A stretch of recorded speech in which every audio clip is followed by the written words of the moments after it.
नमस्कार, आप सभी का एक बार फिर से स्वागत है हमारे चैनल भक्ति ज्ञान में। भारतीय हिंदू संस्कृति में हर महीने 11वीं तिथि यानी एकादशी को व्रत उपवास किया जाता है।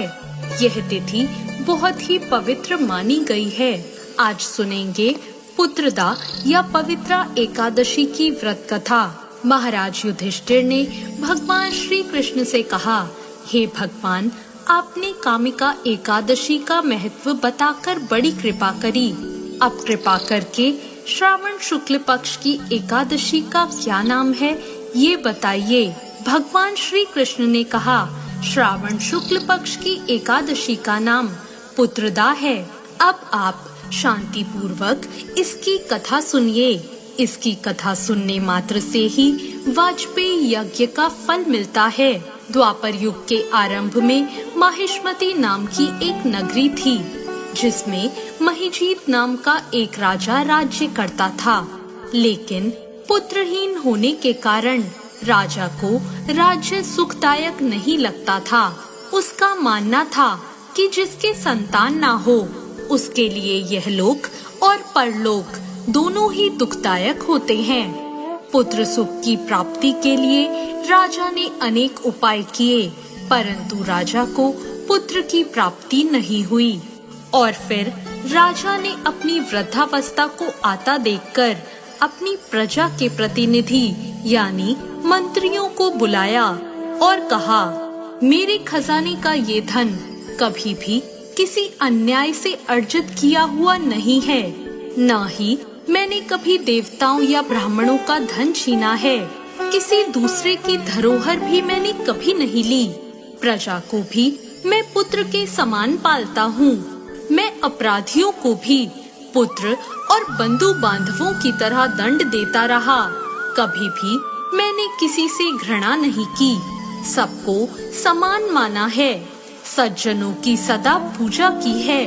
इस प्रकार धर्म के पालन के साथ राज्य करते हुए भी मेरे कोई पुत्र नहीं है। इसलिए मैं बहुत ही दुख पा रहा हूँ। इसका क्या कारण है? राजा महिजीत की इस बात का विचार करने के लिए मंत्री और प्रजा के प्रतिनिधि वन में चले गए। वहाँ उन्होंने बड़े बड़े ऋषि मुनियों के दर्शन किए। राजा की उत्तम कामना की पूर्ति के लिए किसी श्रेष्ठ तपस्वी मुनि को देखते हुए इधर उधर घूमने लगे। एक आश्रम में उन्होंने एक अत्यंत वयोवृद्ध धर्म के ज्ञाता, बड़े ही तपस्वी, परमात्मा में मन लगाए हुए, निराहार और समस्त शास्त्रों के ज्ञाता महात्मा लोमेश मुनि को देखा, जिनका कल्प के व्यतीत होने पर एक रोम गिरता था। सबने जाकर ऋषि को प्रणाम किया। उन लोगों को देखकर मुनि ने पूछा, आप लोग किस कारण यहाँ आए हैं, मुझे बताइए। निसंदेह मैं आप लोगों का हित ही करूँगा। मेरा जन्म केवल दूसरों के उपकार के लिए ही हुआ है।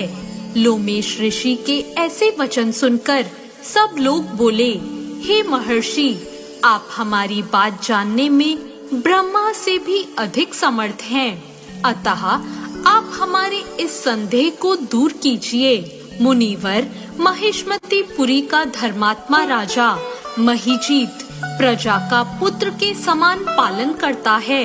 फिर भी वह पुत्रहीन होने के कारण बहुत ही दुखी है।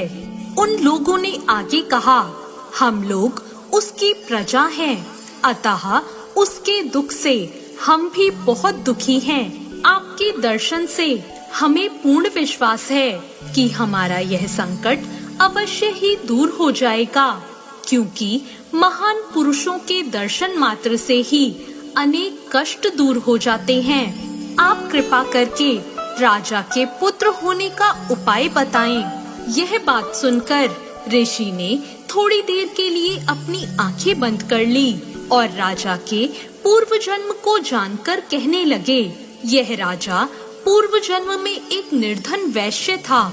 निर्धन होने के कारण इसने कई बुरे कर्म किए। यह एक गांव से दूसरे गांव में व्यापार करने जाया करता था। एक समय ज्येष्ठ मास के शुक्ल पक्ष की द्वादशी के दिन वह जब 2 दिन से भूखा प्यासा था, एक जलाशय के समीप पानी पीने गया। उस स्थान पर एक गाय थी जिसका अभी बच्चा हुआ था। वो गाय पानी पी रही थी। राजा ने उस प्यासी गाय को जल पीते हुए हटा दिया और स्वयं जल पीने लग गया। इसलिए राजा को यह दुख सहना पड़ रहा है। एकादशी के दिन भूखा रहने की वजह से वह राजा बना और प्यासी गाय को जल पीता हुआ हटाने के कारण उसे पुत्र वियोग का दुख सहना पड़ा। ये सब वचन सुनकर सभी लोग कहने लगे, हे ऋषि, शास्त्रों में पापों का प्रायश्चित भी लिखा है, अतः जिस प्रकार राजा का यह पाप नष्ट हो जाए, आप ऐसा कोई उपाय बताइए। लोमेश मुनि ने कहा कि श्रावण शुक्ल पक्ष की एकादशी को, जिसे पुत्रदा एकादशी भी कहते हैं, तुम सब लोग व्रत करो और रात्रि जागरण करो, तो इससे राजा का यह पूर्व जन्म का पाप अवश्य ही नष्ट हो जाएगा। साथ ही राजा को पुत्र की प्राप्ति होगी। लोमेश ऋषि के ऐसे वचन सुनकर वो सभी वापस लौट आए और जब श्रावण शुक्ल पक्ष की एकादशी आई तो ऋषि की आज्ञा अनुसार सबने राजा सहित पुत्रदा एकादशी का व्रत और जागरण किया। इसके पश्चात ही द्वादशी के दिन इसके पुण्य का फल राजा को दिया गया।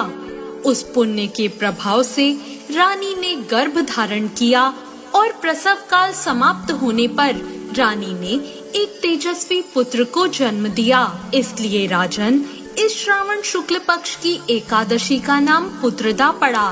अतः संतान सुख की इच्छा हासिल करने वाले इस व्रत को अवश्य करें। इस कथा को पढ़ने तथा इसके महात्म को सुनने से मनुष्य के सब पाप नष्ट हो जाते हैं और इस लोक में संतान सुख भोग कर वो परलोक में स्वर्ग को प्राप्त होता है। तो ये थी पुत्रदा या पवित्र एकादशी की व्रत कथा। आपको ये कथा कैसी लगी कमेंट बॉक्स में जरूर बताएं और ऐसी और कथाओं के लिए हमारे चैनल भक्ति ज्ञान को सब्सक्राइब करें। धन्यवाद।